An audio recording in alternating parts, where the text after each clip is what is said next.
What's up, Spartans? It's Dr. L here, your chief mind doc with Spartan Mind, part of the Spartan Up podcast family, where I'm working to build that mental toughness and mental resiliency and clear your head of all that mental junk so that you can show up on the race, perform the way you want to, and engage in life in the way that you're looking for. All right, so today we're talking about overcoming being overwhelmed. Now, probably all of you who are listening can relate to that feeling of being overwhelmed, right? It feels like the world is closing in on you, that you just can't get what you need to get done, that you've got too much on your plate, everybody's asking so many things of you. It just feels like too much. Some of you may even want to crawl out of your skin that the feeling is so intolerable. So being overwhelmed is a common human experience. But here's the thing. It A, doesn't have to be, and B, there are ways to manage it. So how do you overcome being overwhelmed? Well, the first thing, I'm going to take it into the body. Breathe. You've got to breathe when you feel those feelings of being overwhelmed, because that sensation of being overwhelmed, A, can literally take your breath away, but B, can create more experiences of anxiety and distress if you are not breathing.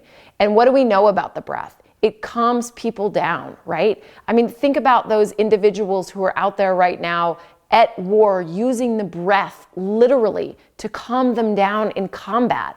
Well, you may not actually be out on the battlefields of combat, but that business room might feel like it, or that rope climb might feel like it, and you just feel super overwhelmed. Use your breath, the simple box method. 4 in, rest for 4. 4 out, rest for 4. Do that as much as you need to calm the body down. Okay, the next thing I like to think about is set your priorities. What needs to happen next? Often we feel overwhelmed because we've got stuff coming at us from all these different angles. I literally just asked somebody today, I wonder how many questions I get from my kids in any given day. It's probably in the hundreds, right? So we're getting attacked from all different angles, it feels like. So what do you need to do?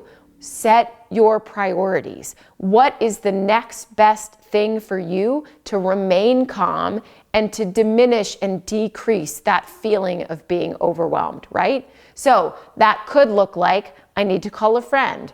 I need to take a shower. I need to focus on this part of my work, right? It could be any of those things. It may not actually be a relaxing skill that you use. You actually might need to, like I said, focus in on your work. But set the priority, right? Like focus in on that one thing, that one next step that needs to get done to help you feel a little bit less overwhelmed.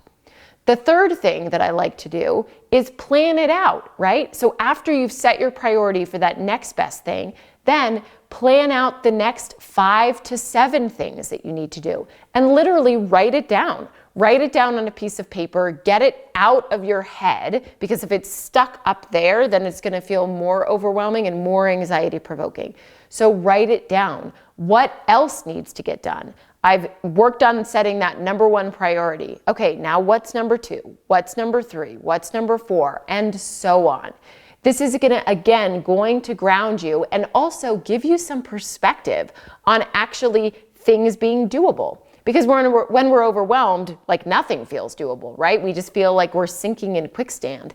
But if you actually write it down, have it on paper, it feels a lot more doable. So let's review those 3 simple things. We've got breath, setting priority, and making a plan. That's going to help move you from an overwhelmed position into a much more calm position so that you feel like you can take it on.